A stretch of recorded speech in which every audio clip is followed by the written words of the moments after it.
preguntado en la historia, en la historia de la ciencia, ustedes se han preguntado en qué momento la ciencia se vuelve una práctica de la clase media? ¿En qué momento la ciencia se vuelve accesible para aquellos que no tenemos la forma de administrar nuestra propia ciencia, ¿no? Porque surgen instituciones, ¿no? Ahora actualmente, hace rato pusieron el SNI como CONACYT. ¿Por qué la ciencia, en qué momento la ciencia deja de ser un lujo de, pues sí, un lujo de quienes la practicaban, ¿no? Ya sea clérigos, personas con estas en nobleza, ¿no? ¿En qué momento la clase media nos volvemos los que la practicamos, la estudiamos, la hacemos y la forjamos?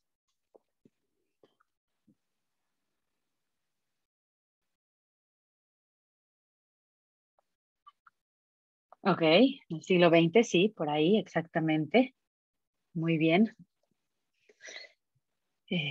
Ok, entonces, bueno, entonces moral, estamos todos, la mayoría estamos de acuerdo que son valores que tienen costumbres, que son temporales, pertenecen a una sociedad, rigen el comportamiento, buscan la rectitud, buscan,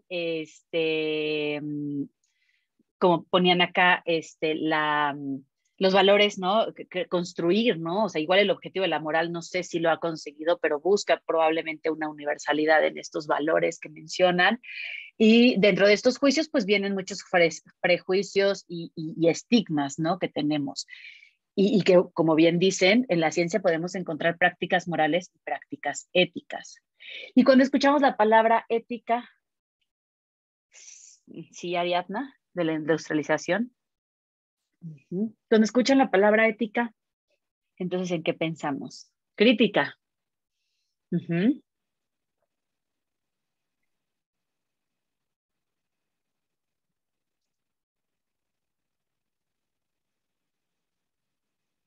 Reglas. Bueno, veamos que las reglas son morales, ¿no? Una, una parte importante de la ética es que es individual, mientras que la moral es colectiva. Eso es muy, muy importante tener esa diferencia. La moral es una práctica colectiva, una práctica de acuerdos, ¿no? Justamente sociales, mientras que la ética es algo individual que parte del individuo en la práctica y hacia la sociedad. Este, uh-huh.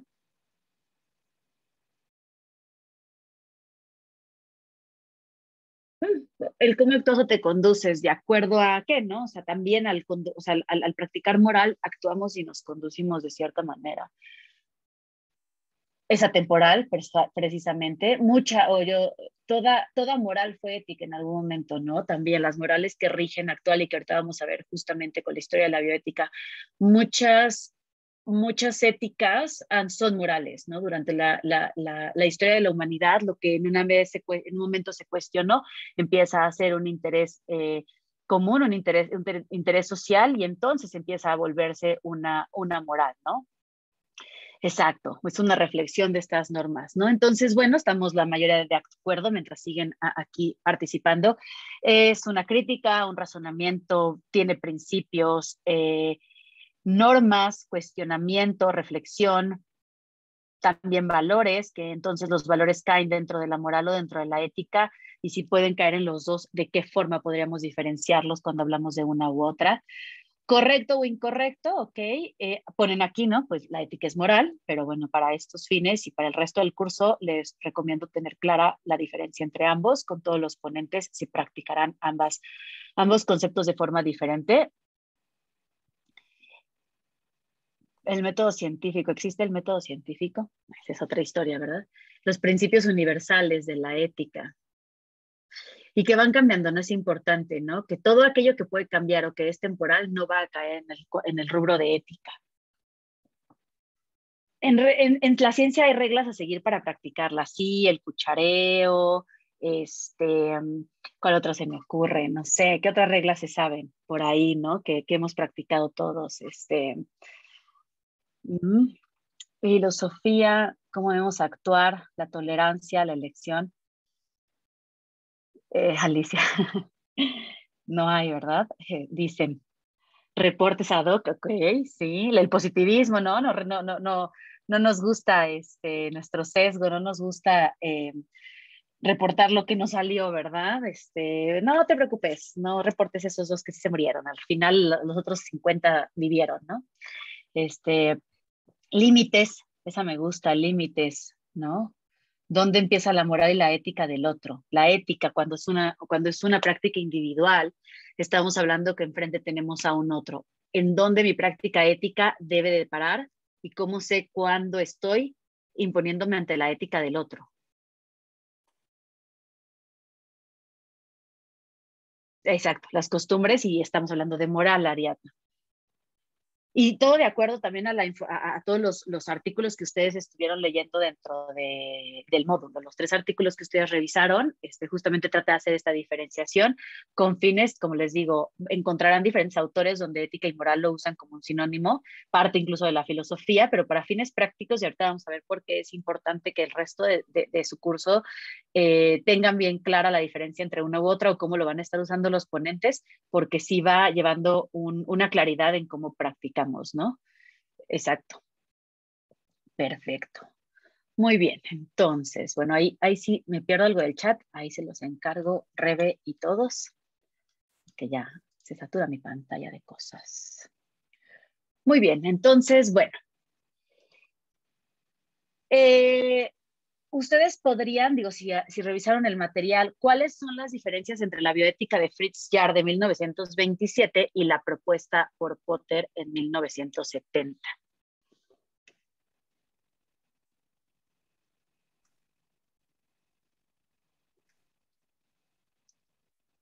Muy justo, muy honesto. Ahorita lo vamos a revisar de todas formas, no se preocupen, es nada más para ir viendo, porque esto va a ser también un punto paradigmático en por qué la bioética casi no la practicamos en ciencia, ¿no? O sea, por qué no incluye, por qué no es una parte de nuestra disciplina, ¿no?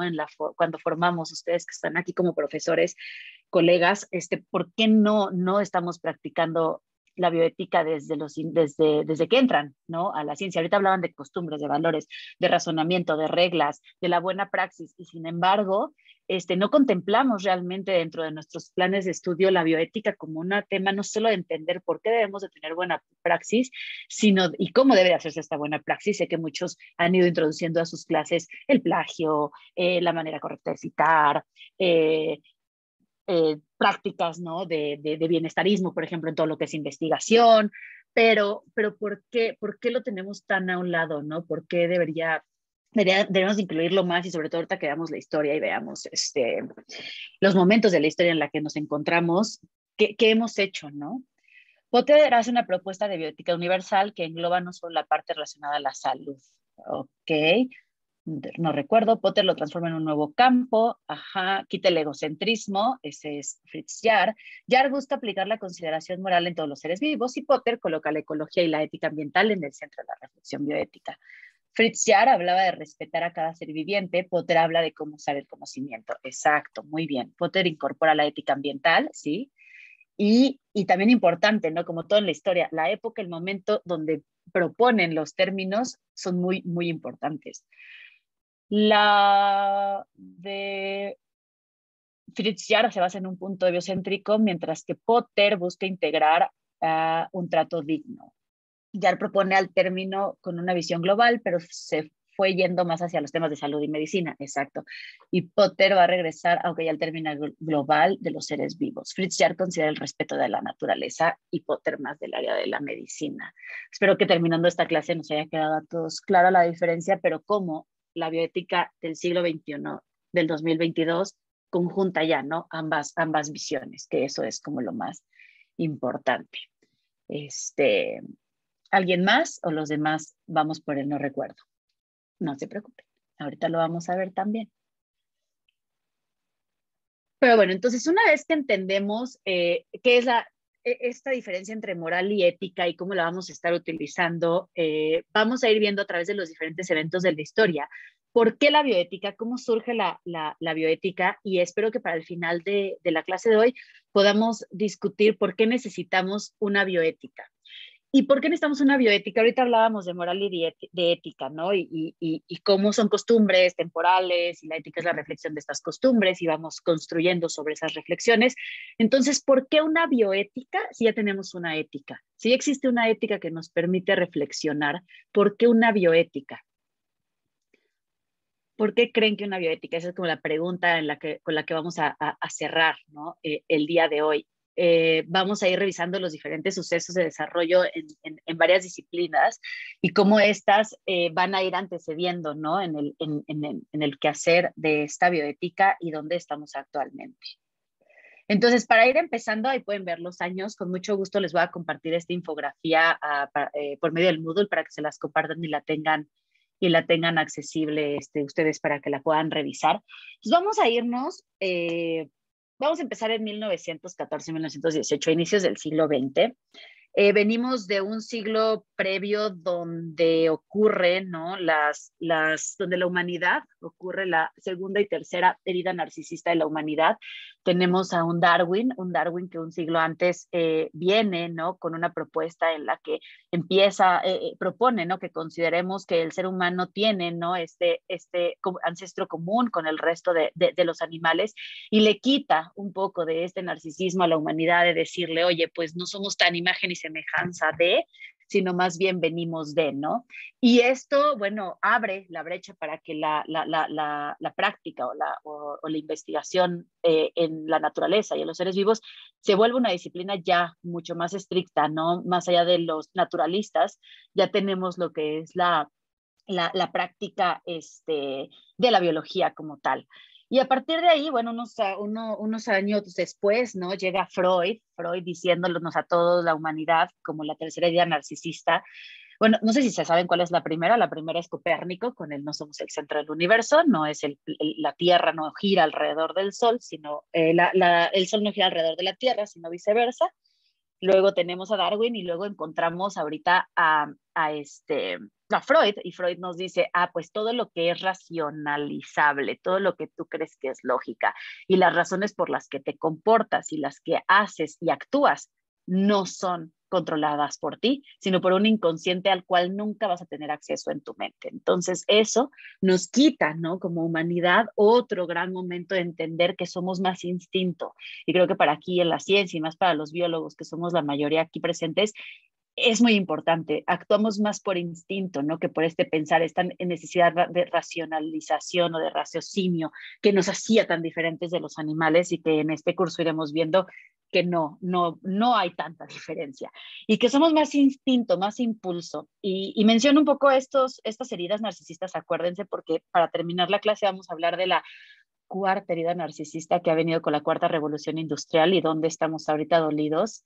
Igual espero que con esto entendamos a todos nuestros alumnos y por qué andamos así los millennials y los centennials y esta generación de cristal que se queja de todo. Pero bueno, entonces, vámonos a 1914 y 1918. Venimos de la Primera Guerra Mundial, de culminación de la Primera Guerra Mundial, donde el mundo está en crisis, los países que participaron se encuentran en hambruna, por la misma crisis que existe, tenemos lo que es hay una pandemia no solamente de salud, sino económica, y es importante mencionar para estos fines que para 1914, 1918 la expectativa de vida no pasaba de los 15 años. La mayoría de las personas no iban a vivir más de esos 15 años, y esto es fundamental porque justamente con la parte de la bioética en temas hacia la medicina, vamos a ver, ¿no? Si no necesitamos las guerras para que haya ciencia, ¿verdad? Entonces, bueno, en 1921 se va a crear el Comité Británico para la Protección contra los Rayos X. Esto es un poco, es un ejemplo que pongo y que ahorita van a hacer un ejercicio. Les voy a decir que vayan pensando. Ya sabemos que tenemos biólogos, matemáticos, hoy hay un matemático, un par de físicos, cuatro humanistas, 4 médicos y humanistas. Y bueno, piensen en un evento de la historia de su disciplina que haya sido parte de la historia de la bioética. Ahorita les voy a poner este ejemplo. Para 1921 se crea el Comité Británico para la Protección contra Rayos X. Unos años antes se había hecho un par de artículos hablando de los daños que ocasionaban los rayos X. Y entonces en 1921, durante la posguerra de la Primera Guerra Mundial, el físico Thomson publica en la revista, en una revista externa, todas las lesiones que causaron los rayos X en 1898. Y se escribe un libro que se llama France Medicine, donde se habla de 50 casos de accidentes que se ocasionaron a raíz de la radiación. Así que en 1921 se crea un comité británico para la protección y empezar a regular lo que es el uso de los rayos X. Y así vamos a ir encontrando, ese es el ejemplo que vamos a tener hoy. Voy a estar hablando de la historia de la bioética y van a ir saliendo los avances que hubo en temas de la radiación hasta el siglo XXI. Y justo como ese evento, quiero que ustedes vayan pensando mientras van escuchando los años, algún evento de su disciplina. Sé que hay unas que pueden ser más obvias por la parte bio. Ay, me falta una ahí, voy a corregir mi error. Pero quiero que vayan pensando en algún evento.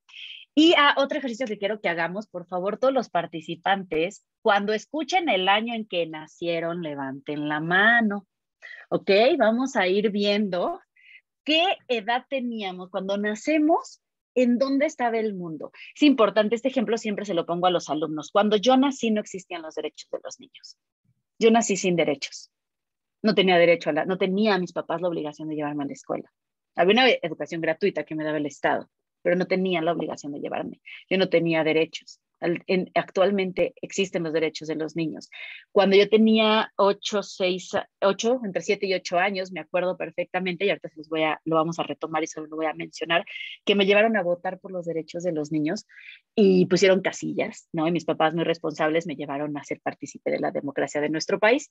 Entonces fui a votar y podías votar de 3 derechos por uno. ¿Cuál creías que era el más importante que merecías como niño? Luego el segundo y luego el tercero estaba la educación, la cultura y la salud. Y así, ¿verdad? En 1992, cuando yo tenía 8 años, se acreditan o se reconocen por México los primeros derechos de los niños. No es lo mismo nacer sin derechos que haber nacido con derechos. No es lo mismo que a mí me digan ahorita, como escuchaban, también soy psicoterapeuta. Pues es que en mi época me pegaban, sí, y era legal pegarle a tus hijos. Ahora no es legal. Y con el techo de la legalidad, lo moral y lo ético, es importante entenderlo, ¿no? Entonces, les voy a pedir que cuando escuchen su año, prometemos no hacer sumas ni restas, vayan levantando la mano. Para el final de esta clase, todos habremos levantado nuestra mano, ¿verdad? Y veremos, bueno, más o menos dónde estamos, ¿verdad? Entonces, bueno, tenemos así que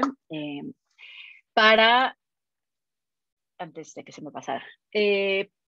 Entonces, bueno, justamente a principios de este siglo empieza la segunda revolución industrial, la cual trae la producción en masa, las líneas de ensamblaje y la electrificación, ¿no? De manera global. En 1921, como les decía, durante la posguerra y en 1927, Fritz Jarr usa el término bioética por primera vez y menciona la relación del ser humano con las plantas y los animales. Para 1928 se funda la Comisión Internacional de Unidades y Medidas de Radiológicas y la Comisión Internacional de Protección de Radiología. En 1933, en 1931 vamos a tener los lineamientos para la terapia innovadora y experimentación científica en el hombre. Esto es importante. En 1931 en Alemania se hace el primer lineamiento para la terapia innovadora y experimentos científicos en el hombre, donde se menciona que debe de haber un consentimiento voluntario de los participantes, entendiendo el consentimiento voluntario como la capacidad legal de las personas para aceptar su participación en los estudios que se les vayan a hacer. Este ejercicio de consentimiento debe ser libre, de elección y sin coerción. con suficiente conocimiento y comprensión de los riesgos y beneficios que esto va a implicar. ¿Ok? Ya estamos hablando de 1931. Todavía no hay Segunda Guerra Mundial, seguimos en la posguerra y ya se habla en Alemania en particular de esta necesidad de un consentimiento. Para 1933, igual en Alemania, se generan dos leyes súper importantes, una de sacrificio animal y una de la protección animal, donde se considera moral a otros animales no humanos en el Congreso alemán. En 1933 se determina que la experimentación en animales en Alemania se determina que la experimentación en animales no es correcta y que no debemos experimentar en animales porque son seres con consideración moral. Y así llegamos, ¿no? A 1933 empieza la Segunda Guerra Mundial. Para 1945 va a ser esta época en donde el partido de Hitler va tomando mayor fuerza y estamos hablando de una Alemania que protegía a los animales, pero que a la vez ocasiona el holocausto. En este periodo hay un boom en las ciencias biológicas y de la salud, esto por la experimentación en humanos. Algunos experimentos, y que no recuerdo si tienen parte de bioética médica, pero algunos experimentos de la Segunda Guerra Mundial es el efecto nocivo del tabaquismo. Se estudia las reacciones científicas de la relación del cáncer con el tabaco. Se descubre la sulfamida, ¿no? Los médicos infectan con bacterias y neurotoxinas a una serie de sujetos y estas enfermedades incluían el tétanos, las infecciones gastrointestinales e inyecciones como el Streptococcus. Y entonces aquí se descubre, ¿no? Lo que hace la sulfamida. Hay avances en genética, se hacen muchas investigaciones en gemelos y se considera una herramienta ideal para estimar los factores de variantes entre gemelos. También entre 300.000 niños y adultos con discapacidad y enfermedades mentales son asesinados en Alemania por Julius Hallervorden, quien decía, si realmente vas a matar a toda esa gente, sácales al menos el cerebro para que puedan ser de utilidad. Para el finales de la Segunda Guerra Mundial, la expectativa de vida sube a más de 60 años, gracias a las investigaciones que se hicieron en humanos en la Segunda Guerra Mundial y no en animales, porque eran sujetos de consideración moral mayor a los judíos, negros, por supuesto, mujeres y niños. Entonces llegamos, ¿no? Al mismo tiempo, en 1934, mientras está iniciando la Segunda Guerra Mundial, se regula la ley de caza en Alemania, donde se habla de que las prácticas de caza deben de ser supervisadas y deberían de abolirse porque no podemos seguir maltratando a los animales. Para 1935, el ambiente juega un papel importante dentro del contexto de la posguerra también y la destrucción masiva que se dio a partir de la guerra. Se habla de la primera ley de protección de la naturaleza también. Luego tenemos, ¿no? En 1945, a partir de la explosión de la bomba atómica en Hiroshima y Nagasaki, se termina la Segunda Guerra Mundial. Todavía nadie levanta la mano. Muy bien. En 1947, a partir de los experimentos inhumanos que se realizan durante estos años en la Segunda Guerra Mundial, se hace el Código de Nuremberg, a partir de los juicios de Nuremberg, donde los alemanes son juzgados por su participación en actos de tortura y exterminio, además del trabajo de investigación en humanos, 1947.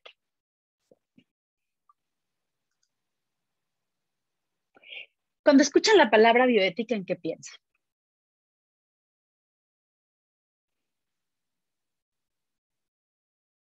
En este momento de la historia que estamos ahorita, hasta donde hemos llegado, Fritz Jahr es el que viene y propone, ¿no? Este concepto de bioética en términos de relación con animales y plantas.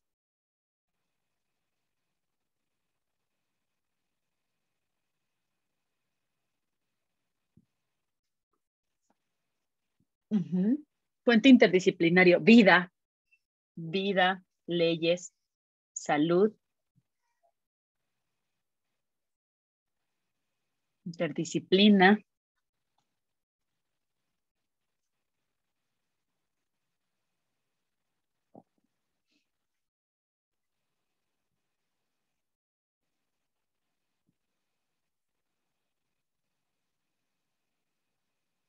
conducta, normas bios, consentimiento, cuidado de la vida, salud, seres vivos, reglas, reglas, todos son reglas en la vida, qué horror.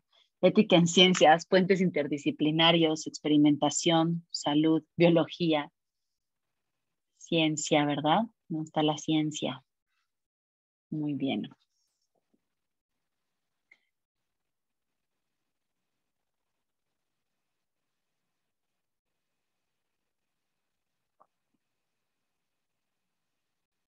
Respeto a la vida, respeto seres vivos. Respeto de todas las formas. Entonces estamos todos en la misma línea, ¿no? Que hablamos del respeto, de la legislación de este respeto, del cuidado, del derecho. Y sin embargo, se dan cuenta, la palabra dice bioética y pocos o casi no veo crítica, cuestionamiento, ¿no? La parte de estudiar, pero no solo estudiar, sino proponer, que creo que es importante, y ahí es a donde vamos con la clase de hoy, porque como científicos debemos de ser partícipes de la bioética, del quehacer de la bioética, no es algo escrito, no es algo determinado, es algo que se está construyendo y vamos a ir viendo, ¿de acuerdo? Vida y respeto.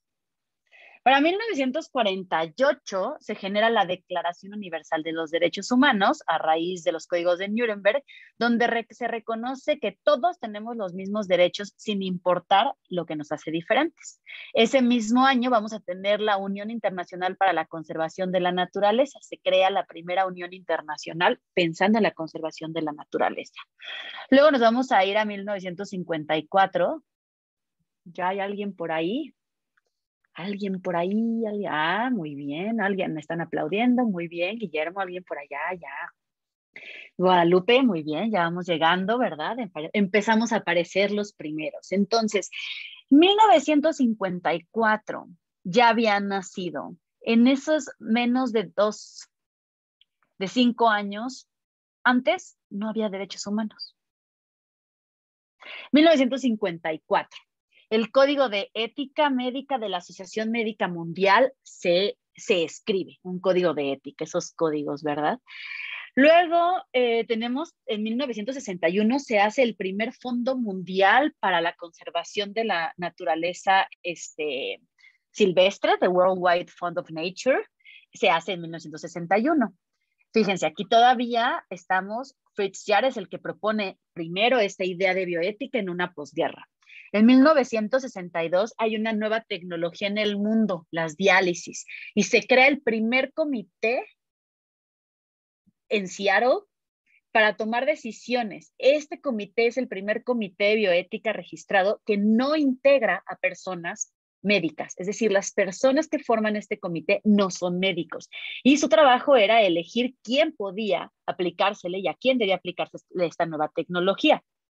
Al mismo tiempo, en esta época, Rachel Lewis Carlson publica su obra Primavera Silenciosa, donde habla que el uso de pesticidas debe de ser un uso peligroso y debería de estar regulado, ya que habla de una primavera silenciosa a raíz que por la matanza o por el exterminio de todas las plagas, no cantan las aves en la primavera.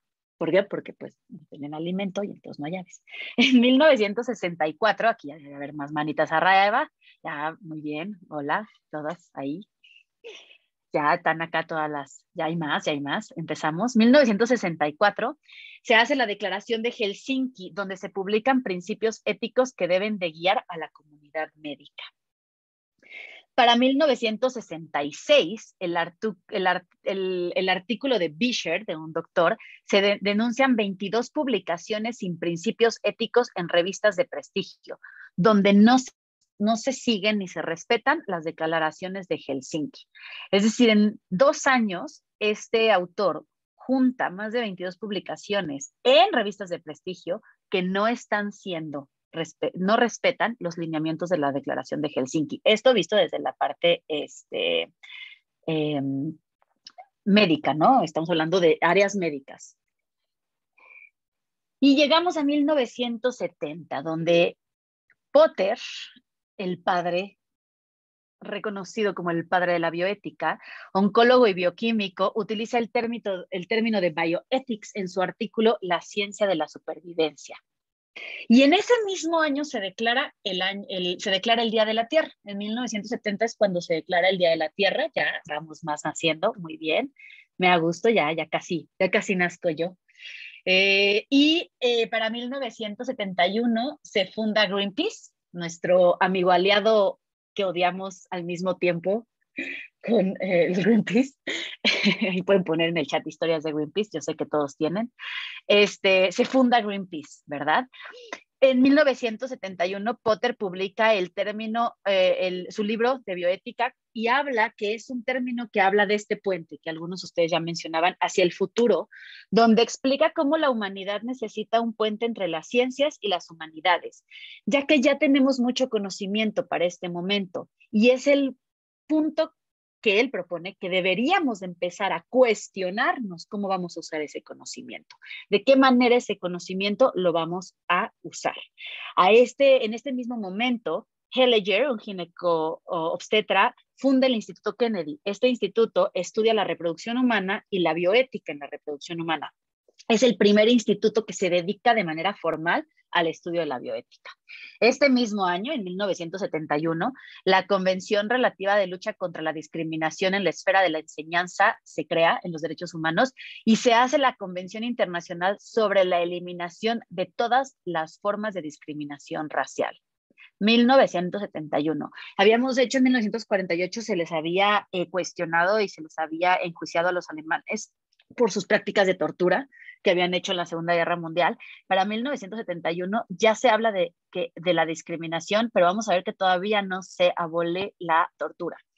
Y este mismo año se escriben los principios de ética médica en la Asociación Médica Americana.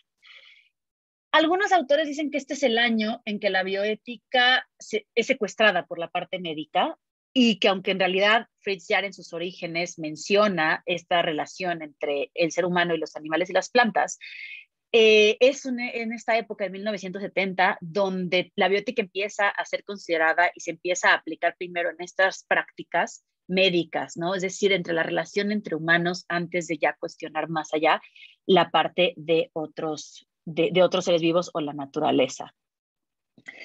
Para 1972 sale a la luz el caso de Tuskegee, donde se prohíbe el tratamiento, no sé si lo conocen, pero es el caso donde se estudia la sífilis en un grupo de afrodescendientes en Estados Unidos y que cuando inicia este estudio, se estaba estudiando la sífilis, no se conocía bien cómo era la enfermedad y cómo se desarrollaba. Sin embargo, durante las décadas en las que se hace este estudio, se descubre que la penicilina es un medicamento que ayuda contra la sífilis, empieza a haber cura, empieza a haber tratamiento, pero los investigadores de este lugar en Estados Unidos niegan esta información a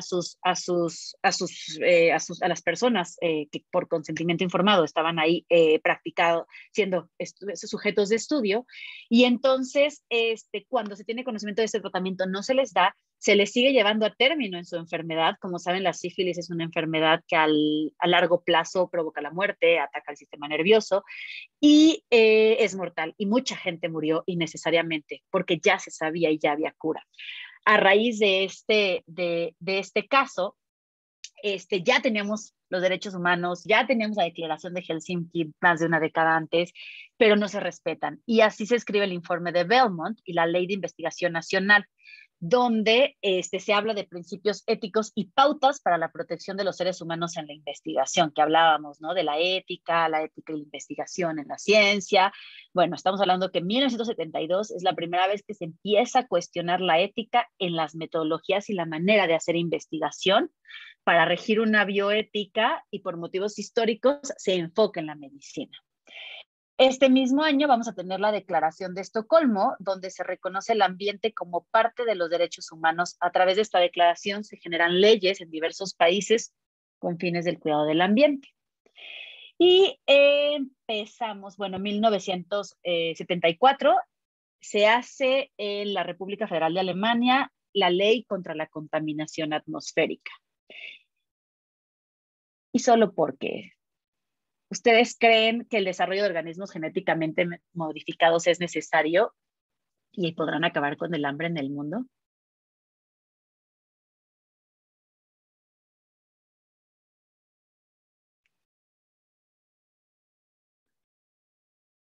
La infografía que estamos viendo se las voy a hacer llegar con el grupo del curso de bioética para que con calma puedan revisarla y la tengan para que sobre ella puedan incluso editarla y poner los hechos acordes a sus materias, porque sobre eso pueden, sirve mucho, ¿no? Si aterrizamos nuestra materia en una pequeña historia, en una infografía que les podemos dejar en el Classroom a los alumnos para que ellos la revisen, vamos viendo, ¿no? Cómo vamos participando justamente en esto.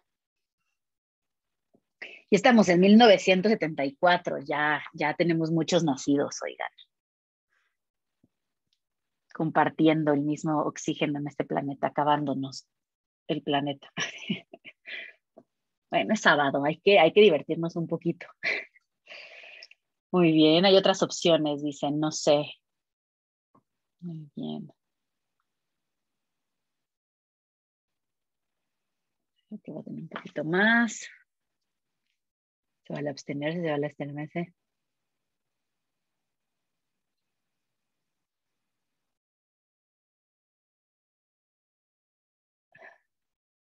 Ok,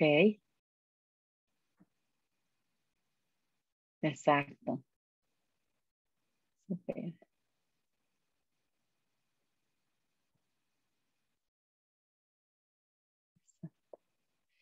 Y luego no veo el chat. Muy bien. Seguimos entonces. Y llegamos a 1973-74 y aquí empieza la tercera revolución industrial, la cual viene con la creación de grandes ordenadores, de las PCs y del Internet, ¿verdad? Entonces va a esta tercera revolución industrial, es de 1973 al 2000. Y bueno, por acá andamos, ¿verdad? Entonces, bueno, tenemos que en 1975 se hace la Declaración de Tokio. ¿Se acuerdan que habíamos hablado que en 1948 se hace se hacen los juicios de Nuremberg y hablamos ahí, ¿no? De lo que es los castigos por tortura? Bueno, es en 1975 cuando en la Declaración de Tokio se habla que la tortura es contraria a las leyes de la humanidad y en el ámbito médico debe de ser rechazada. En 1975, Hans Jonas, el principio de responsabilidad, escribe el principio de responsabilidad, que es un ensayo donde cuestiona de forma ética cómo es o no la responsabilidad de nosotros como civilizaciones tecnocientíficas, el deber procurar que que el conocimiento que vamos construyendo podamos tener también la ética de decidir si debe de ser compartido o no. ¿Ok? Él dice que las condiciones de la sociedad, a la altura en la que nos encontramos en esa época, es responsabilidad de los humanos ser conscientes y deliberadamente decidir alternativas de acción en el quehacer de la creación del conocimiento. En 1979 se funda en México la Comisión Nacional de Seguridad Nuclear y Salvaguardas. ¿Se acuerdan que era 1921 cuando empezamos con lo de las radiaciones? Bueno, ya había nacido Luis, María, muy bien. Marisol nace en este año, Marco Antonio por aquí también. Es hasta 1979 que en México se hace una Comisión Nacional de Seguridad pensando en términos de radiaciones. En 1980, la Declaración de Manila, esta declaración habla de una oferta turística, que la oferta turística, perdón, está vinculada con el patrimonio natural y cultural y es a través de la historia de nuestro mundo que hemos llegado a una era globalizada y que es importante que cuidemos este patrimonio, ya que a los diferentes países su patrimonio natural les da identidad, cultura y, por supuesto, forma parte de la experiencia de vida y de nuestra experiencia de vida, no solamente la humanidad, sino como individuos. Y así también para 1980, Henry Stephens, Peter Singer y Tom Regan proponen el término persona no humana como término jurídico para considerar a los animales no humanos como sujetos de derechos fundamentales como son la vida, el respeto, el derecho a la libertad y el derecho a no sufrir agresiones ni físicas ni psicológicas. Es por esto por lo que en este trabajo se busca argumentar a favor de los reconocimientos de las personas no humanas con base científica, filosófica y legal, y así fomentan el problema del especismo que se daba en nuestra sociedad en 1980. Para 1984 se hace la Guía para la Protección de Sujetos Humanos del Departamento de Salud de Estados Unidos Mexicanos. Y en 1987, ahí ya nací yo, subo mi mano, bienvenidos, todos empezamos a llegar los millennials. Los millennials aparecen, ya pasamos la generación X, ¿verdad? Aquí andamos, millennials, levanten la mano. Para 1987, en Montreal se escribe, se empieza a determinar el peligro que hay en todos estos tóxicos que debilitan la capa de ozono y qué pasa si se debilita esta capa de ozono. En 1986, Ulrich Beck, que es un sociólogo alemán, que trabaja en la Universidad de Múnich, escribe su teoría donde se refiere constantemente al término de sociedad de riesgo y explica que en las sociedades actuales la producción social de riqueza va acompañada por un crecimiento de producción social de riesgo. Y la progresión y el aumento de estos riesgos se va a tener como consecuencia, va a tener consecuencias políticas y económicas muy claras si no empieza a detenerse la interacción que tenemos con el ambiente y empezamos a cuestionar nuestras prácticas. Los riesgos calculables han sido sustituidos por peligros incontrolables, dice él. En 1989, la Convención sobre la Eliminación de todas las formas de discriminación contra la mujer se tiene a nivel mundial. Es decir, que todas las que levantamos la mano antes de 1989 no había, ni siquiera se había puesto en la mesa la discriminación por ser mujer. En 1990 se proclama el proyecto del genoma humano, que aquí tenemos muchos que están familiarizados con este proyecto, que promete un gran desarrollo de tecnología y trae muchas preguntas, ¿no?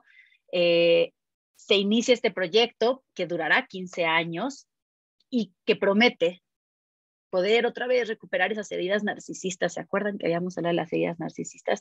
Entender por qué somos únicos e irreemplazables como especie.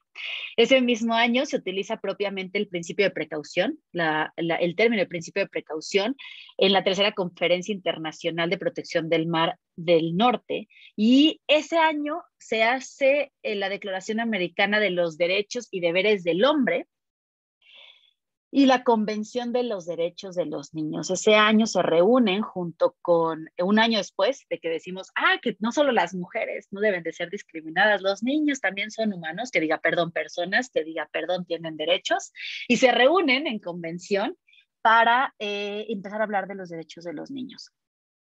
Así en 1992, en la Cumbre de Tierra del Río de Janeiro, bienvenidos, Young Millennials, como les llaman. Yo soy Old Millennial, Young Millennials, abajo de los 35, todavía. En la Cumbre de la Tierra de Río de Janeiro existe una amenaza evidente o un daño irreversible que atenta contra el medio ambiente y la ausencia de evidencia científica no puede representar un obstáculo para posponer medidas que eviten el deterioro y la degradación ambiental.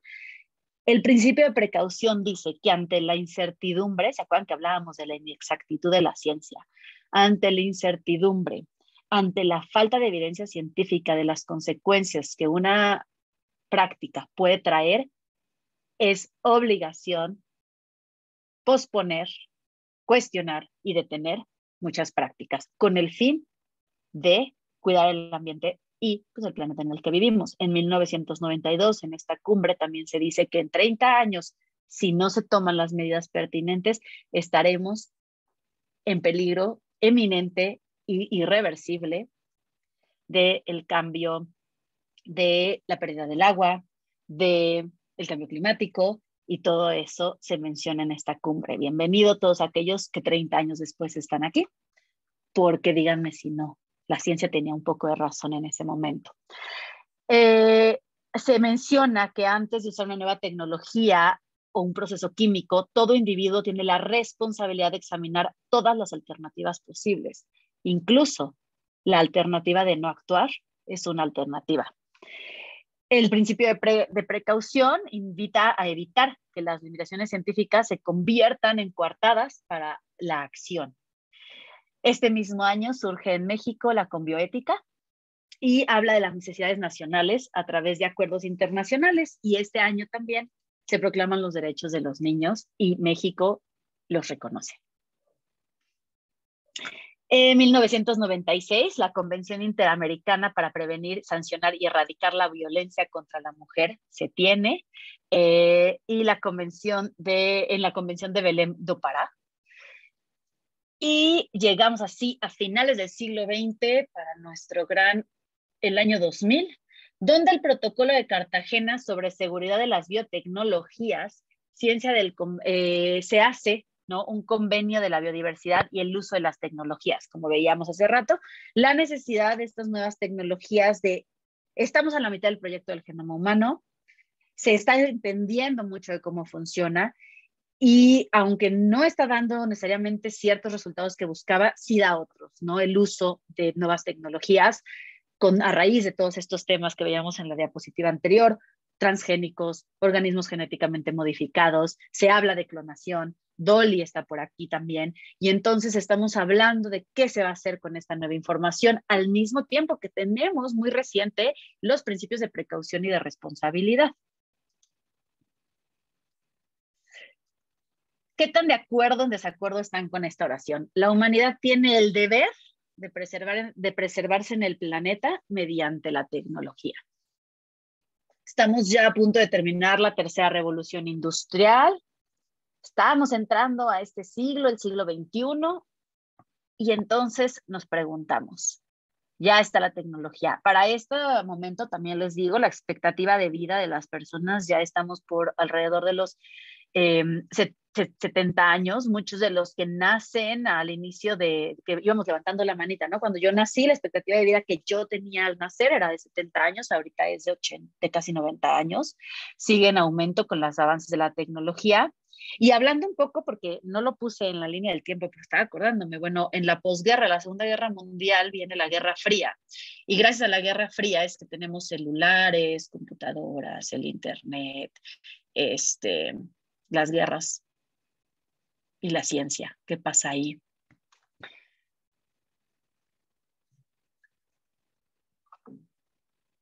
Tenemos voy a poner aquí para que vean, alrededor de mayoría 16 personas están con que más o menos, un poco tenemos que ese deber de aprovechar esas tecnologías que hemos creado para poder asegurar nuestra preservarnos, ¿verdad? Ah, mira, muy interesante. Es nuestra forma de evitar el mundo, sí. Los que no están de acuerdo pueden irse a pelear con Bill Gates. No sé si conocen su visión de estos temas, pero hay todo un documental en Netflix. Si les gusta tener pleitos con la televisión, los recomiendo. Muy bien, seguimos entonces. Damos un respiro, ¿verdad? Porque entramos a esta última parte, el inicio del siglo XXI. Seguimos en esa tercera revolución industrial y en el 2001 se hace el Convenio de Estocolmo para la eliminación de contaminantes orgánicos persistentes.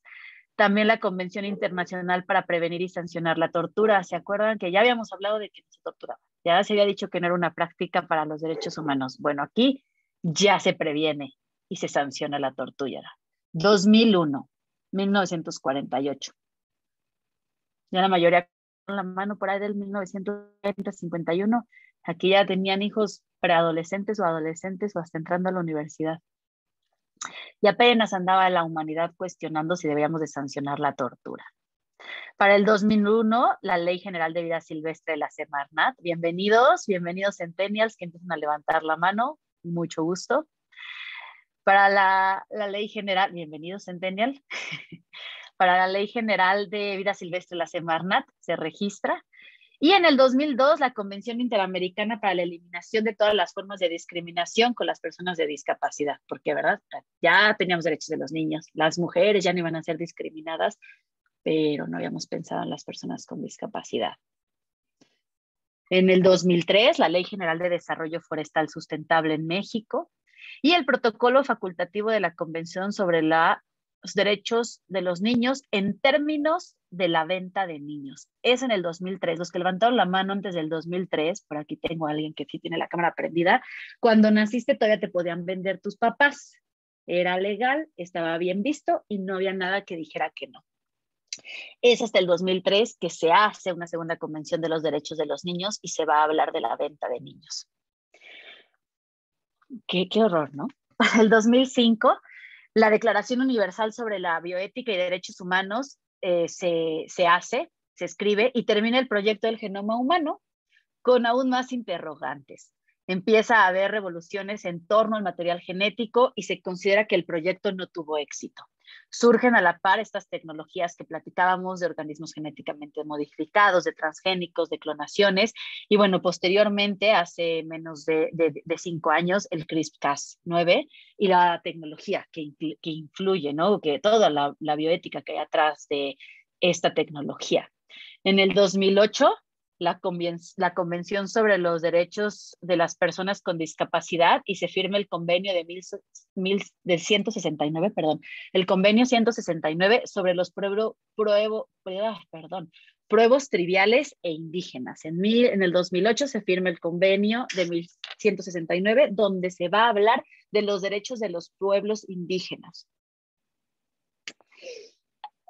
Llegamos al 2011. Empieza la cuarta revolución industrial, donde estamos ahorita todos.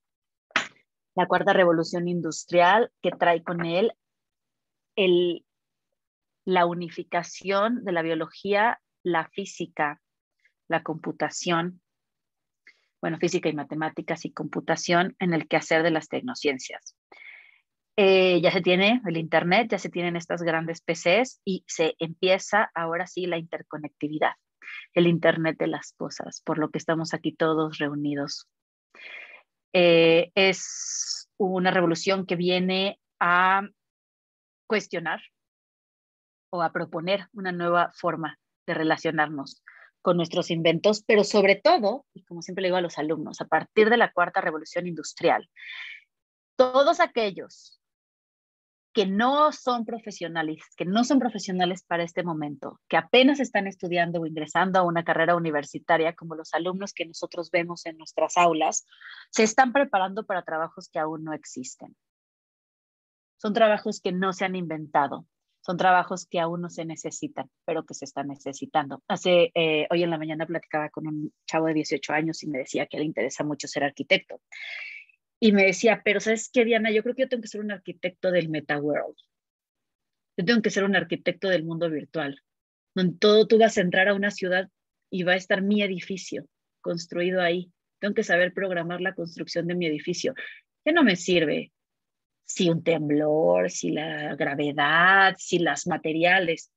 Yo tengo que, además de poder hacer un edificio aquí en la ciudad donde vivo, tengo que ser un arquitecto del metaworld, del mundo virtual.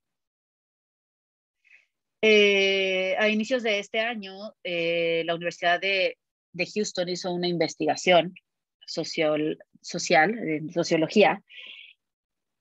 El 98% de los millennials, ¿recuerdan? Nosotros millennials y centennials que andan por ahí también ya, la generación Z, ¿verdad? El 99% de los millennials y de la generación Z nos sentimos más seguros con nuestra versión digital que en el mundo real. Creemos que nos representa más lo que hemos construido de nuestra huella digital que de quienes somos fuera de ella. Nos genera menos angustia nuestra huella digital, nuestro avatar, que ser reales en el mundo, en nuestra, lo que le llamaríamos en la vida real. Ayer lanzaron una encuesta en Facebook en una de las tantos Facebook de la facultad y decía, ¿te sientes más cómodo tomando clases en línea o regresando a la facultad? 100 y pico de personas decían que querían regresar a la facultad. Casi 2000 votaban que preferían estudiar en línea. Para la reflexión. Y nos dicen por acá que sí. Solo te veo a ti. En el 2011, entonces, tenemos la cuarta revolución industrial.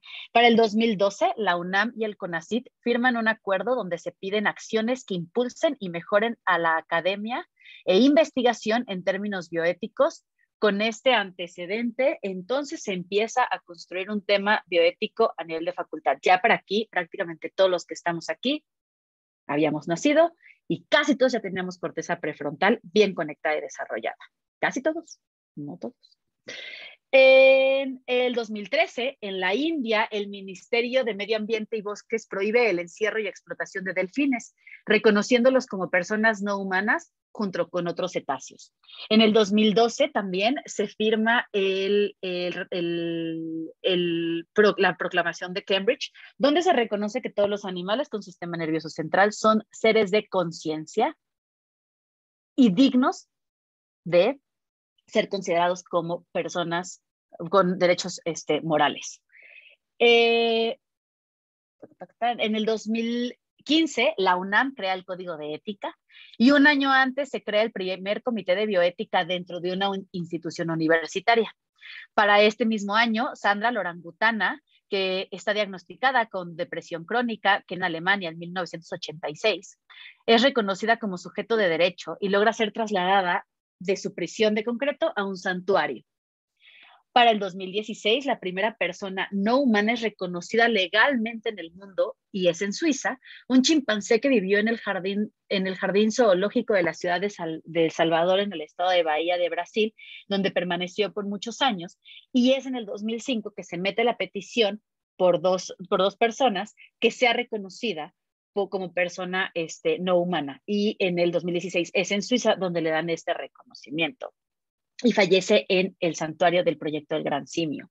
En el 2019, la Universidad Nacional Autónoma de México lanza la convocatoria para la integración y la creación de comités de ética en toda la universidad. Hace énfasis que las instituciones donde se trabaja con vida, ya sea plantas o animales, e incluso con cuestiones de bioseguridad, deben de tener un comité de bioética, creando un acuerdo donde se establecen los lineamientos para la integración, conformación y el registro de estos comités dentro de la misma UNAM.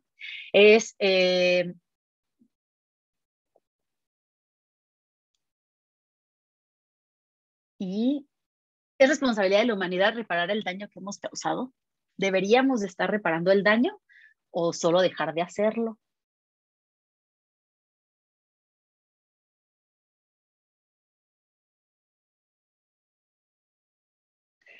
Cuando ustedes están todos han estado en reuniones con amigos, ¿verdad? Y entonces está ese amigo que está como muy acelerado, muy divertido, o igual tiene alguna toxina en el cuerpo, y entonces se para y voltea y tira su florero y se gira y dice, "Ay, déjame recoger", y tira un vaso, y de repente voltea y tira otra cosa. ¿Qué es lo primero que le dicen? Aquí está el lujo, ponte a pagar todo lo que rompiste. O primero le decimos, mejor ya siéntate, ya no rompas nada más.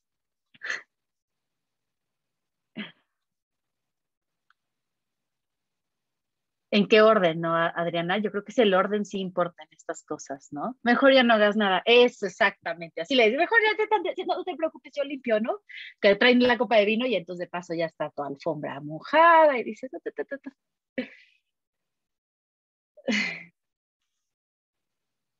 Ah, gracias, Andy. Sí, sí, está bueno ese documental. Muy bien, ya todos andamos, ¿verdad?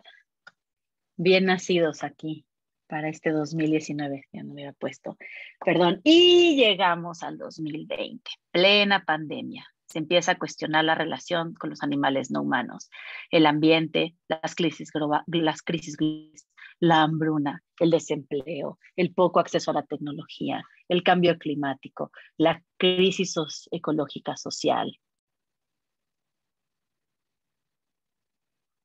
E inicia entre 2018 y 2022, se dice que estamos iniciando la quinta revolución industrial. La propuesta de la quinta revolución industrial es que se va a empezar a desarrollar a la par de la cuarta revolución. No es una que sustituya a la otra, sino van a empezar a crecer juntas. Lo que propone la quinta revolución industrial es que es momento de cuestionarnos qué interacción vamos a tener con la cuarta revolución industrial. No es solamente qué vamos a hacer, o sea, qué uso vamos a darle a estas tecnologías. Pensemos, ahorita hablábamos del meta world, de la inteligencia artificial, de nuestra amiga Sofía, la robot que tiene más derechos que muchas mujeres en el mundo. No solamente de cómo vamos o qué debemos de regular. Para la quinta revolución industrial se propone que debemos de construir éticas y morales que nos permitan interactuar y vivir en un mundo donde estas tecnologías son parte de nuestro día a día. ¿A qué se refiere esto? Ya existe la primera empresa donde un CEO es una inteligencia artificial. Los Guillermo, que es de los que levantó la mano al final, estos centennials, los que siguen estudiando, van a tener de compañero de trabajo un robot y van a tener que saber hacer trabajo en equipo con él. Van a tener que saber trabajar con una inteligencia artificial. Van a tener que cuestionar muchas prácticas que hay, ya no solamente en el uso que le damos, sino cómo interactuamos con Siri, con Alexa, con OK Google. La quinta revolución industrial es una reflexión bioética y ética de la humanidad y su papel que juega. Vamos a traer al transhumanismo aquí, que también lo van a ver más adelante en este curso. Vamos a cuestionar, debemos tener, porque sabemos o tenemos acceso a esta tecnología o a desarrollarla, debemos ejecutarla, debemos de ponerla en práctica. Debemos de saber interactuar. Los cyborgs, ahorita, toda la Asociación Internacional de Cyborgs está luchando por el derecho de los cyborgs, que deben de ser reconocidos ajenos al derecho de los humanos. No solamente serles reconocidos sus derechos como humanos, sino como cyborgs. Se habla de reconocer las diferentes inteligencias y que la inteligencia artificial, como una inteligencia que es, tenga sus derechos. La inteligencia animal, como una inteligencia que es de animales no humanos, tenga sus derechos, y la inteligencia humana como una especie más, como un ente más que convive en este planeta, tenga también sus derechos. Y aquí estamos todos, y ahora les toca a todos ustedes formar parte de esta historia y empezar a forjar esos puntos que todavía no se han escrito. Está en nosotros. ¿Por qué? Y es hacia donde iba, ¿no? La clase de hoy. ¿Por qué la ciencia debe de involucrarse? ¿Por qué nosotros como científicos debemos involucrarnos en estas discusiones de bioética? Tenemos, ya estuvimos viendo Fritz Jarr, Potter, toda esta ciencia, veíamos lo de las radiaciones, todo esto donde somos quien la hacemos y por qué no cuestionar lo que hacemos y tratar de dirigir hacia dónde la llevamos. ¿De qué manera la llevamos? Entender hacia dónde va el futuro, esta parte donde nuestros estudiantes son chavos que, y chavas y chaves y que no tienen un futuro asegurado en términos laborales, en donde es su responsabilidad crear su propio perfil tan único e irrepetible como su genoma. Y aquí estamos saliendo de la pandemia a punto de regresar a las aulas. Y les pregunto, ¿cuál es ese suceso histórico de su área que propició el surgimiento de la bioética?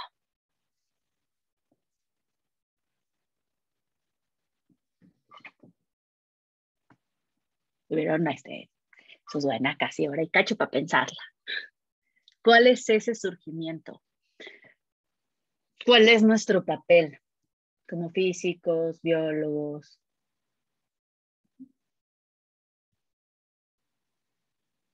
Médicos, humanistas.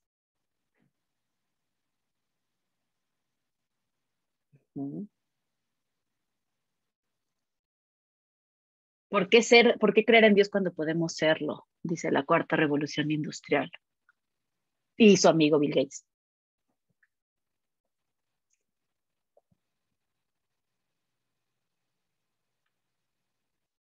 Genocidio, clonación,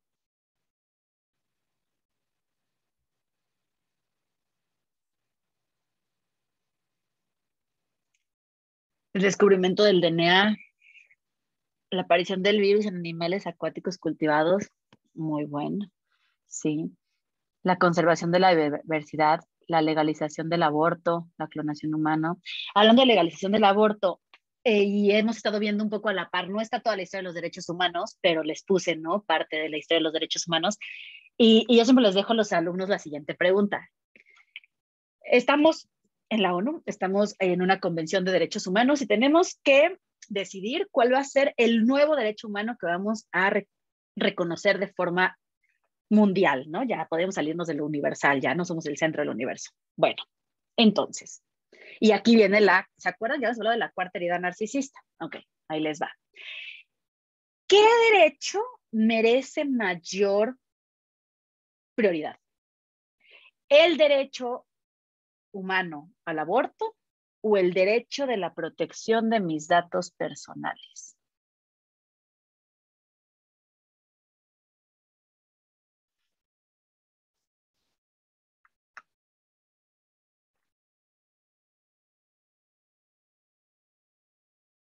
Solo podemos elegir uno, porque van de uno en uno. Aquí también no es kermés, ¿no? Son de uno en uno. Se van eligiendo, como vieron las convenciones, son por tema.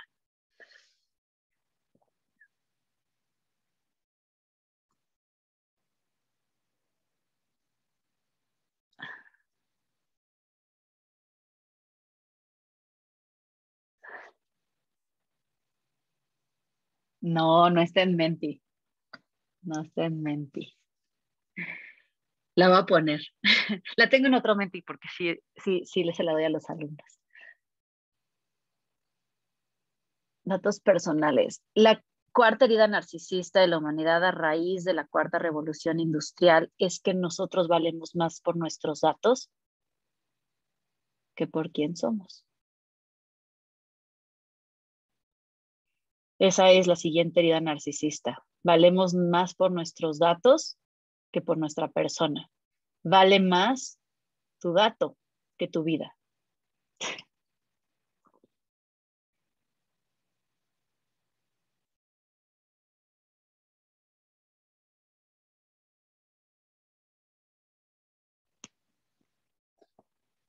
Como ven.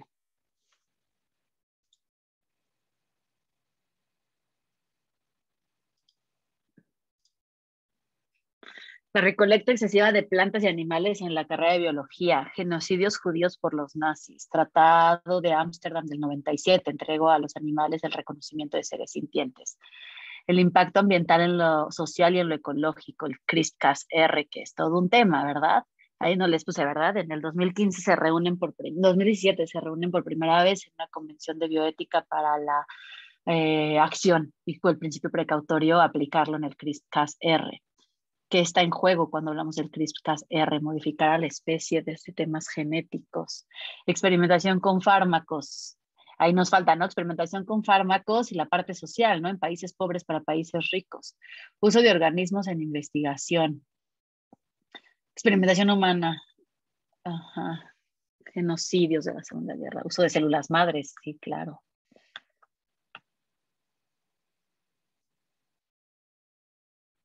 Somos 100. Clonación de Dolly. ¿Alguien ha ido a ver a Dolly? Que está ahí puesta en un museo, ¿no? En Irlanda, ahí, ¿cómo se dice? Se me fue el nombre. De- disecada, la Dolly. ¿Qué cosas hacemos? Legalización del aborto, clonación. Super. Y ahora les pregunto, y para entrar a la parte de comentarios y preguntas, desde su rama, como científicos, ¿cómo podemos contribuir al bien común o el interés público como una sociedad pensando desde la bioética? ¿Qué es lo que podemos hacer? ¿Qué es lo que nos toca hacer? ¿Cómo podemos seguir forjando? Entender de dónde venimos. La historia siempre nos permite saber hacia dónde vamos. A mí me gusta mucho la historia de por qué los popotes son obligatorios en los restaurantes y de repente viene todo este tema de no a los popotes y las tortugas, pero en México se legaliza y se vuelve obligatorio a todo restaurante dar popotes a raíz de una epidemia de hepatitis. Hay una pandemia, una epidemia de hepatitis en nuestro país y entonces se ve que es el mal, que lavan mal los vasos, que están mal lavados y entonces dicen, claro, hay popotes para que entonces, y el anuncio decía, o sea, búsquenlo en YouTube, no lo tengo aquí, pero se los pongo a los alumnos, con popote, por favor. Y estaba la familia comiendo en su restaurante, decía, con popote, por favor. ¿Les suena? ¿Les suena? 20 años después. Igual y algunos de los primeros que levantaron la mano, sobre todo baby boomers que andaban por ahí, ¿recuerdan ese anuncio? ¿Lo han visto? ¿Recuerdan que se anunciaba y decía, no con popote, por favor?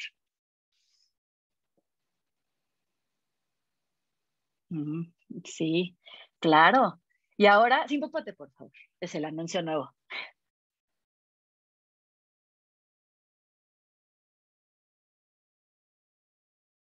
Donde no paramos, Silvia, si ponemos a enlistar todo eso, ya verán en ecoética todo ese tema.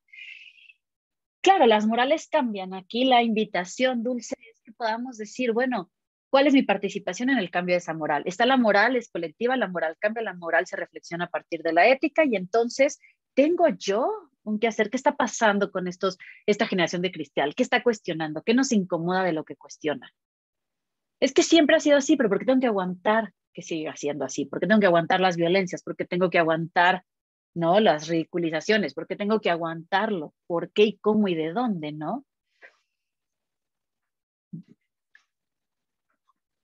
La antropología, claro, entender de dónde venimos y a dónde vamos y qué se está forjando, qué intereses están de por medio. Y vuelvo a la misma pregunta que sé que no nos gusta a todos. ¿Sin guerra no hay ciencia?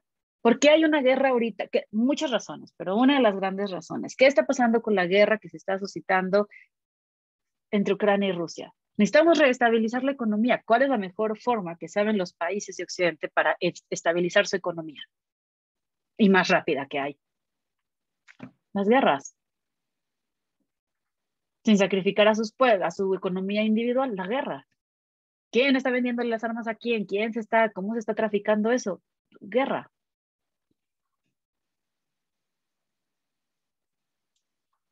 Exacto. Es la mejor forma.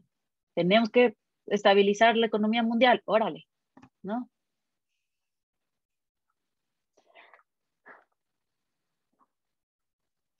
Y la interés, ¿no? El interés, o sea, ¿por qué hay tanto interés? ¿Qué pasa, no? Porque ahora, si nosotros estamos usando ahorita una tecnología como lo es el celular, la inteligencia artificial, todo lo que ahorita estamos usando, el estar aquí conectados, la base del conocimiento es de la época de la Guerra Fría, es de lo que se hace, esta guerra espacial que se suscita.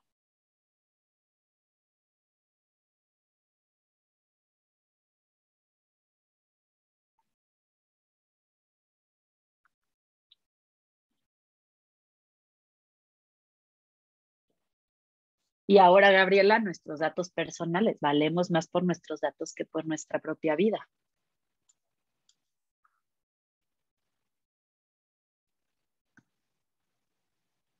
Divulgar la ciencia transgénico, tratando con responsabilidad a los seres experimentales, ser éticos. Esa es una labor de diario, de todo el tiempo, de todo momento. Yo hasta sueño con eso. Desde lo legal, bueno, que, oiga, es sábado.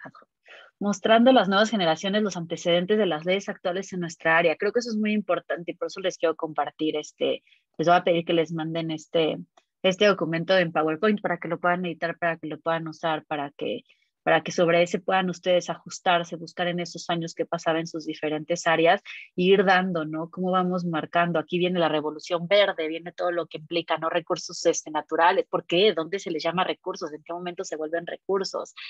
Y dónde vienen modificaciones, ¿no? Si nos vamos solamente a biotecnología, pues todo lo que es organismos genéticamente modificados, cuándo se legaliza en México, cuál es el último año en el que se hizo una reforma en la ley, qué dice la ley, ¿no? participando, enseñando, informando con datos bien sustentados según nuestras áreas, como reflexionar y tomar decisiones para afectar lo menos posible a nuestro entorno.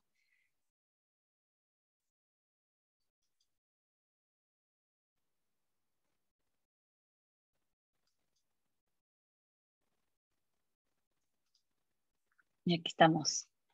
Un poco de historia, un poco de entender de dónde viene y a dónde vamos, en busca de invitarlos a todos a reflexionar y a cuestionarnos qué papel hemos jugado como individuos, si es que hemos tenido participación, cuándo nos hemos abstenido y si nos toca ser parte de esta historia, porque no es esto, la historia siempre la vemos como algo que ya pasó, yo no había nacido, yo todavía no existía, yo qué voy a hacer, yo qué la Segunda Guerra Mundial, yo qué, pero ahorita que fuimos levantando la mano, vieron, ¿no? No es lo mismo hacer sin derechos que nacer con derechos, y no es lo mismo estar pensando y garantizando derechos para otros, aunque todavía no hayan nacido.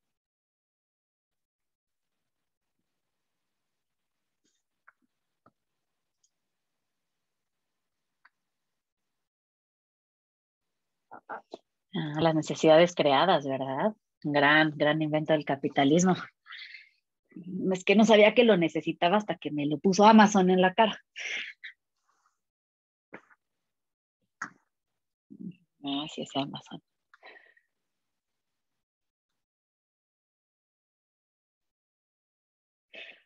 Sí, dicen, es vocación estar aquí, ¿verdad?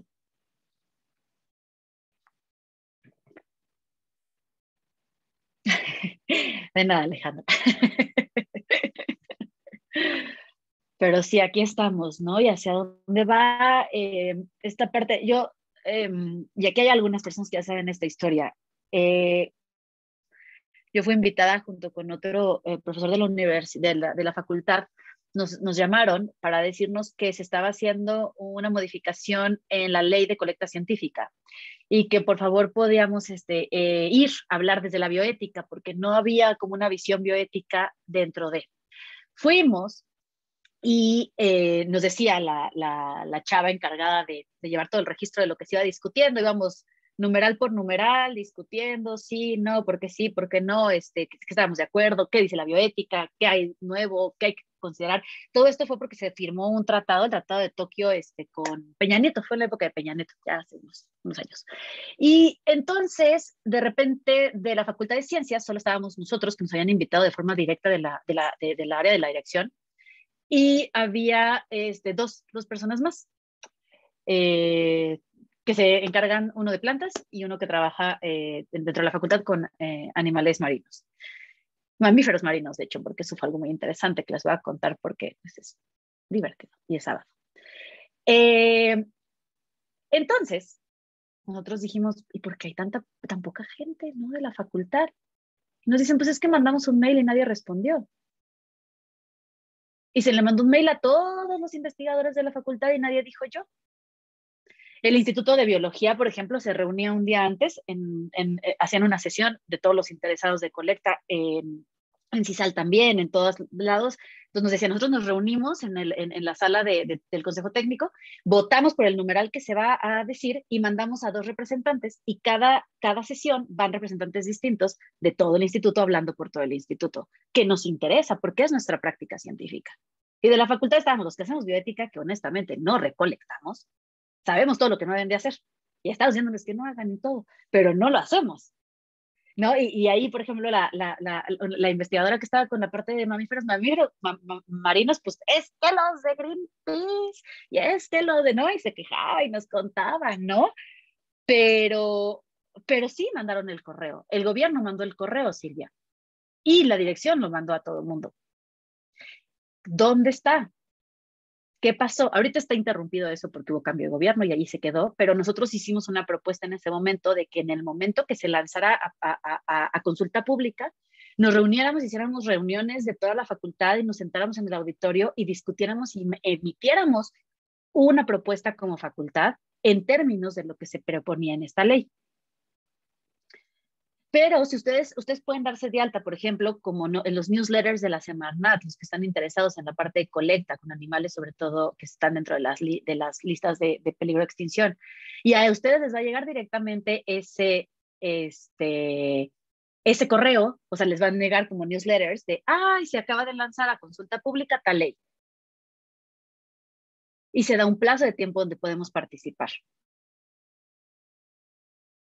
Y una de las cosas muy interesantes que les voy a contar para que vean, por lo que yo creo que como científicos debemos de involucrarnos más.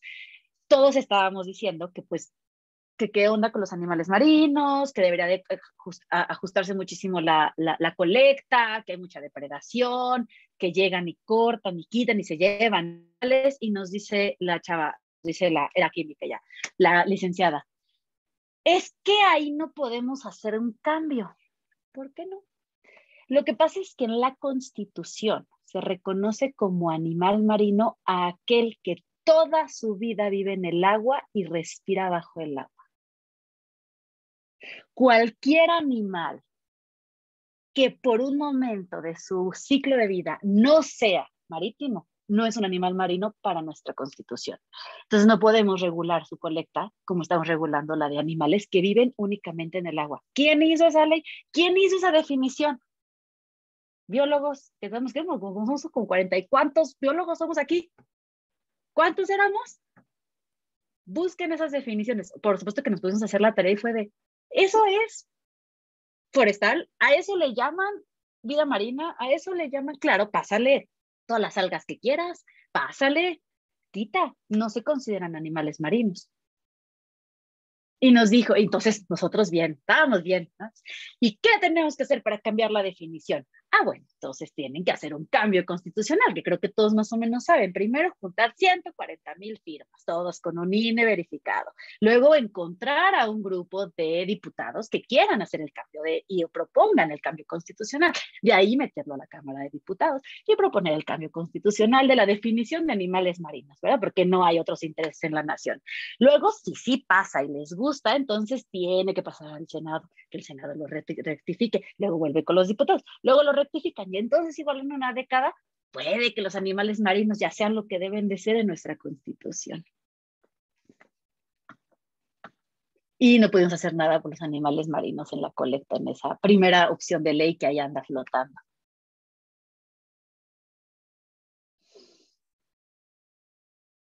Sí, Andrés, definitivamente.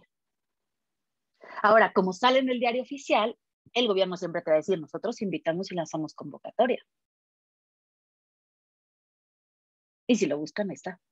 Se convoca a todos los interesados a participar en el cambio de ley de la NOM. Entonces, estamos hablando ahorita de colecta científica. Piensen en organismos genéticamente modificados.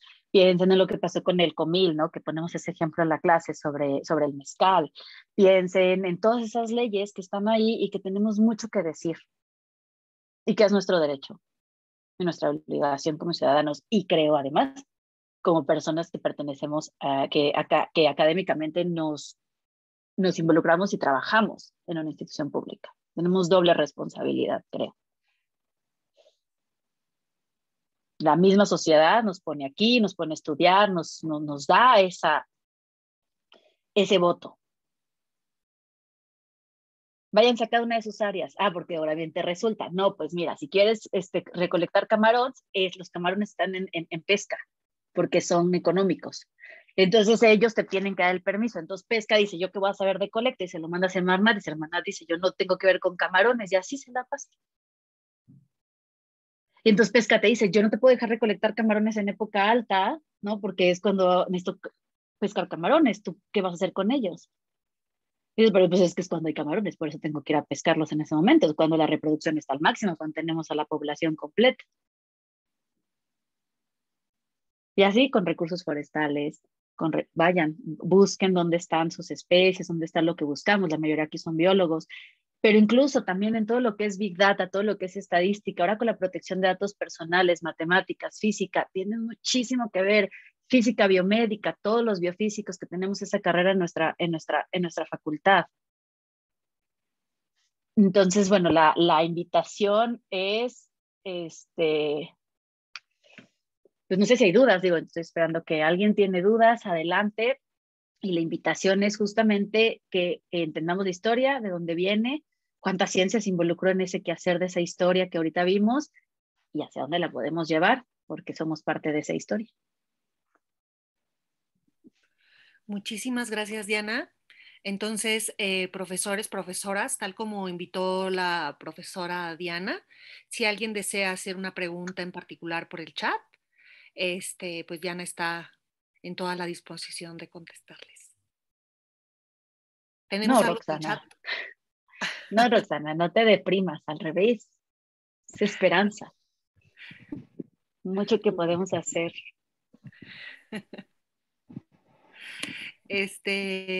Rebe o Ángela, ¿tenemos preguntas en el chat? En el chat, ahorita de este momento no, doctora, pero tenemos anteriormente durante la plática algunas que se hicieron.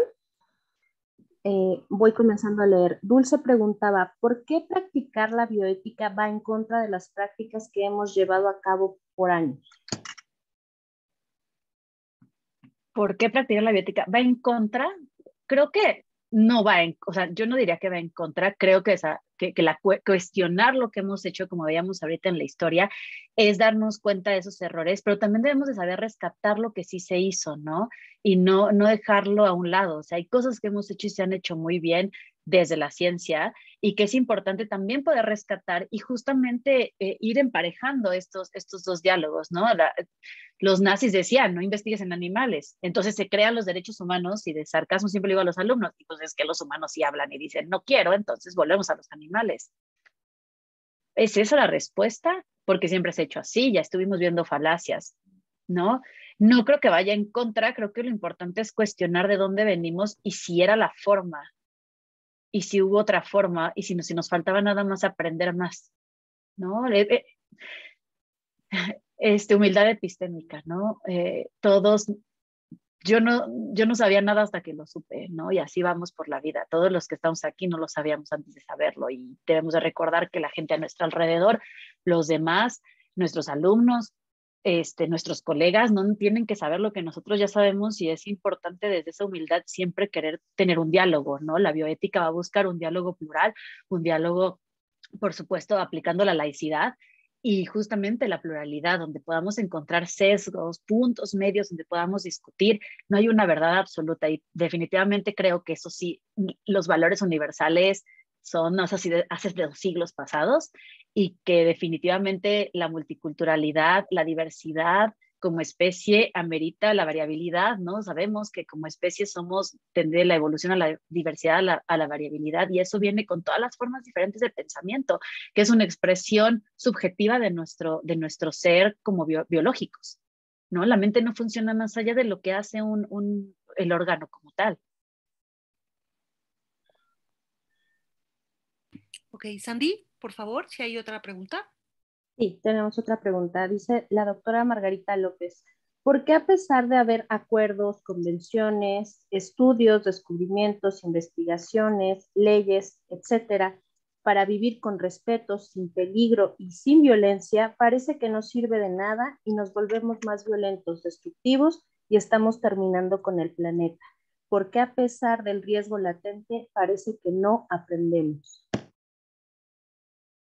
La pregunta La pregunta del millón. Yo creo que si tuviéramos la respuesta, pues no estaríamos en esta situación, ya sabríamos, estaríamos haciendo algo, pero creo que tiene mucho que ver con esta parte multicultural, esta parte de diferentes momentos, ¿no? Cuando ustedes han estado en una relación donde ambas personas se encuentran en el mismo momento y en el mismo lugar para atender, y eso es solo entre dos, y no hablo nada más de relaciones, de, conyugales, ¿no? Está de amistades, de madre e hijo, padre e hijo, de amigos, de colegas, de jefe y subordinado. O sea, creo que como humanos estamos en una constante dinamismo y que esa dinámica nos lleva justamente a,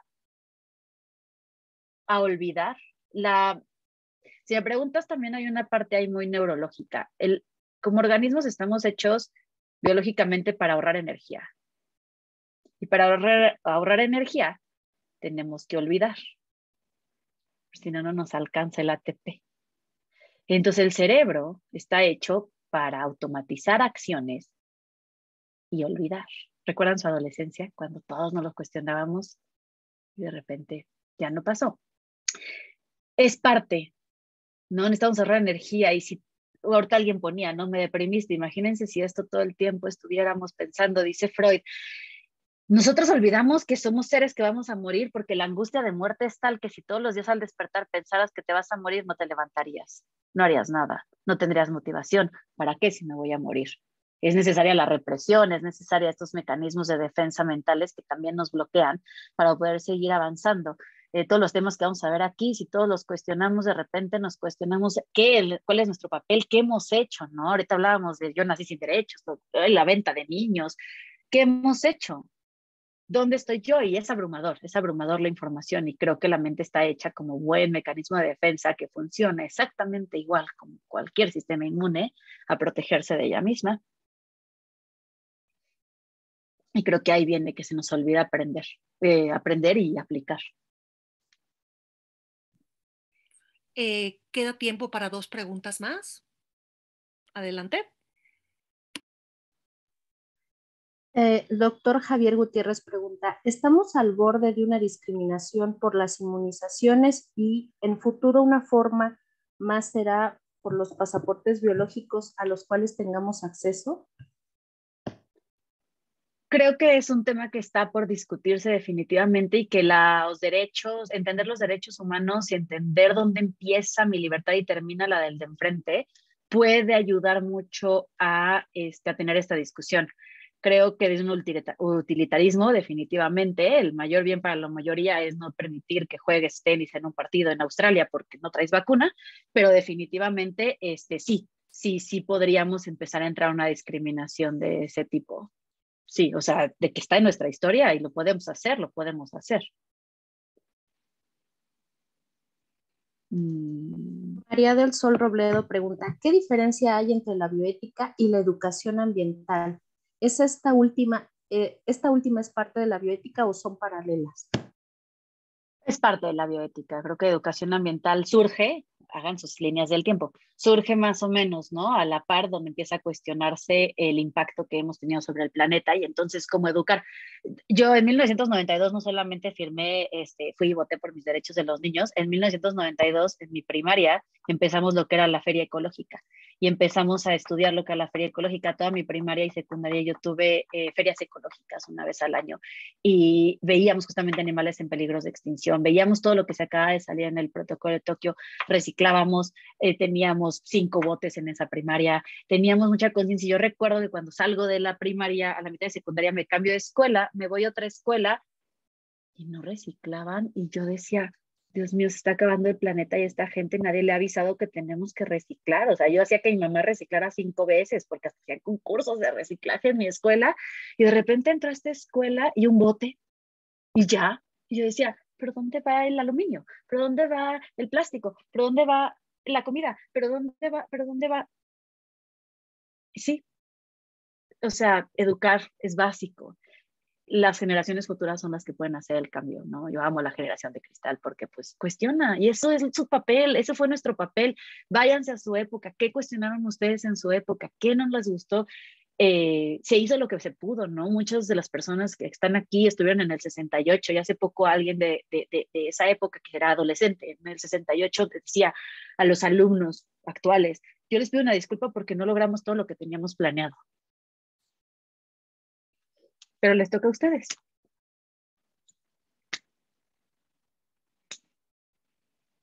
¿Qué más falta? No, yo no creo que la moral esté peleada con la ética, pero sí a veces hay que ser inmorales para ser éticos. Eso sí. Lo Aunque importante a es la veces, reflexión. aunque a veces vemos que son superponibles, ¿no? Otra pregunta más para Diana y con eso cerramos, por Nos favor, Sandy. vamos.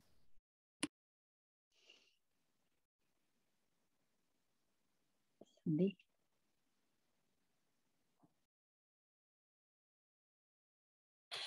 Yo creo que la última pregunta que tenemos es de Rogelio Fragoso Ramírez y dice, entonces, ¿dónde queda uno de los quehaceres del biólogo, como la clasificación con esto de la bioética? Como la clasificación en relación a ir identificando, creo que es importante justamente cuestionar qué se requiere para clasificar y de qué manera, ¿no? ¿Por qué clasificamos y hacia dónde? ¿Cuál es el fin de clasificar? Hay muchas investigaciones que ya se han hecho, ¿no? Creo que primero hay que clasificar la información que ya se tiene. Uno de los cambios que venían en esta NOM, que al final, ahí está, en el tintero, como dicen, era que se iba a considerar colecta científica las bases de datos de cualquier colección, es decir, fotografías, recordings, grabaciones de audios, grabaciones de video, se iba a tener de tenerlo en una base de datos que fuera accesible al público y que iban a ser esas las nuevas colecciones científicas. Hace más de 11 años, más o menos como hace 9 años, la Universidad de Frankfurt compró su última colección física de periódicos a nivel mundial. México, por ejemplo, lo sé porque tengo un amigo que le vendía el Reforma, el Excelsior mes con mes, día con día a la Universidad de Frankfurt y tenían su base de datos de todos los periódicos del mundo. Y en el 2013 dicen ellos, a partir de este año todo va a ser digital y en este momento dejamos de comprar periódicos y libros. ¿Qué es lo que vamos a clasificar? El MetaWorld. Porque ya vamos a crear especies que no son físicamente reales. Estamos hablando de un chavo que quiere estudiar arquitectura para crear un MetaWorld. Creo que hacer especies nuevas va a estar bastante interesante. ¿Cuáles Pokémones? Ni que nada. Va. Bueno, pues se quedarán otras preguntas que también pueden hacernos llegar para dárselas a Diana o las irán contestando junto con el resto de los profesores que darán y profesoras que darán clases todos los sábados durante todo este curso. Y ya para terminar, le queremos agradecer a Diana, ¿no? Por favor, podemos mostrar su constancia. Te la haremos llegar, Diana. Gracias. Gracias por todo lo que nos compartiste el día de hoy y pues les agradecemos a los alumnos y alumnas inscritos e inscritas que nos hayan acompañado. Las y los esperamos el siguiente jueves a las 8 de la noche en su plataforma Moodle, donde podremos estar en foros discutiendo sobre otros temas que ya se descargan a partir del día de hoy a la medianoche, si no me equivoco, para que puedan ir consultando el material. Y pues, les voy a agregar, ahí me pusieron que faltó en el 2001 lo de la COFEPRIS, se los agrego y se los mando para que ya esté incluido. Faltaron muchas cosas. Sí, pues mil gracias, Diana. Sí, una duda, Diana, ¿es Diana Buso Ciencias? Diana Buso, diana.buso@ciencias.unam.mx. Es que pusieron Cienias. Pues sí, Ciencias, perdón, es que lo puse rápido. Pero sí, de ahí en su mail de Ciencias ponen Diana Buso salvo. Ok, gracias. Sí, gracias a todas. Gracias. Cenen rico y no se depriman. Hasta luego, hasta luego. Descansen, bye. Muchísimas gracias. Gracias, bye. Ahí todos, Javier, todos. Lourdes. Bye, gracias. Adiós. Buenas noches. Buenas noches.